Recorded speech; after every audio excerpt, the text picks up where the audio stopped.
think a lot of it has to do with safety. And it's just sometimes you have to do things for safety. Started getting panic disorder in 4th grade. I would be dead. I would absolutely be dead if I was not allowed to be myself. So let me give you a little bit of a rundown of my life. Growing up, I think just there was a lot of ingrained, internalized homophobia. Growing up, in a sense, kind of like on the verge. My parents were independent/liberal. And I knew that I was gay, liking boys, all this type of thing. My childhood was very depressing, very anxious. Since then, I had misophonia, intense misophonia to the point where it's spiritual. Whenever I hear a sound, I feel like something's attacking me. I start feeling depressed. I am very neurodivergent, very anxious. The fact that I am able to express such things have amplified me. I want to talk about more so my gender. Gender is different from being gay. I knew that I was queer when I was very young. I think, to me, gender and my sexuality has always been kind of really interlinked in a way. I like to be attractive to guys. My spirit, my drive is romantic and sexual. Baby. When it comes to my confidence, I feel like a lot of it has to do with how I feel if I look beautiful or not. When I went into high school, I started wearing makeup. There was a strong anti-bullying sentiment in my school. There was all these signs all around the school saying, it's okay to be gay. You want to come talk to the counselor. You want to do this. You want to do that. If anybody bullies you, they're going to get expelled. They're going to get the police. So I was like, okay, I'm gonna do my thing. I started when in freshman year, back of the bus, listening to Trina. Listening to Trina look back at me. I was there already. Listening to look back at me. This is the beside J Rock. And I did a little. I smeared that. Jesus. I smeared that shit on in the back of the bus.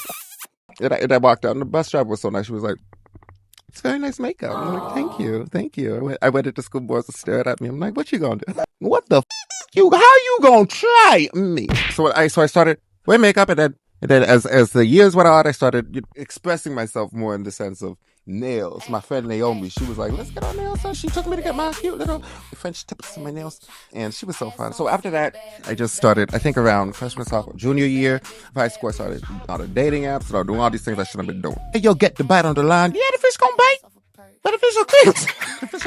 Weird ass old guys who just want to webcam and take you off. And I talked to a pimp. There was a pimp. And that's when my parents, at that point, after I talked to the pimp, my therapist went ahead and told my mother, who went ahead and grounded me for a year, because I was talking to these guys online. Don't go on a dating apps until you're in college.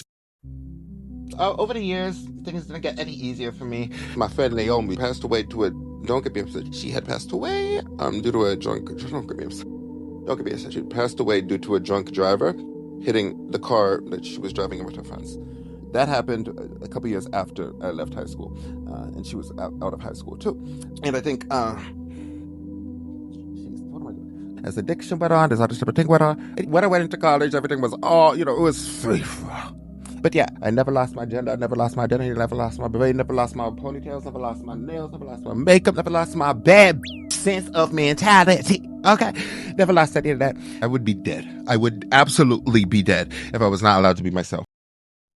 Yeah, I mean, when it comes to today, let me just give you a little reflection. I think I am a genderqueer individual. I'm a femme, black, male on my ID. And that's more so for safety at this point when it comes to why I have he on my license and how I identify with my family and stuff. I think a lot of it has to do with safety. I'm a very sensitive person. Okay? If I'm to lose my family, I'm going to be very upset in that sense. I think as a black, queer, femme, fat, neurodivergent person, I do go by they. I go by they mostly, and he and they probably is the most appropriate when it comes to what I resonate with. But still, it's just sometimes you have to do things for safety. Sometimes it's okay to be yourself. You don't have to label yourself in a way if you don't want to. But if you do, I encourage you to do so very much. Make sure you do they, she, he, whatever you want to identify. But I think, just be who you want to be. Be yourself. Be the change you want to see in the world. Be the change that you want to see in yourself. Even through talking, even through sitting here, it's like a little therapy session for me because I'm able to really act and be who I want to be. I do not have the same drive when it comes to outside of here because I'm an almost paralyzed person with depression. So, I like to be the change, be the person I want to see in myself. Hey, anybody want to chit chat? Come and find me on Facebook, Deanfmofficial/DFM. Want to come talk to, want to come chill, want to kiki, want to console, want to confide, all that type of thing. If you want me to rant at you, but believe me, I can. If that's air out there for me to rant, I will be there. I will be there too. So let's communicate. Let's do all the type of thing that we got to do. And I hope you have a nice day. I'll talk to you later. Bye bye.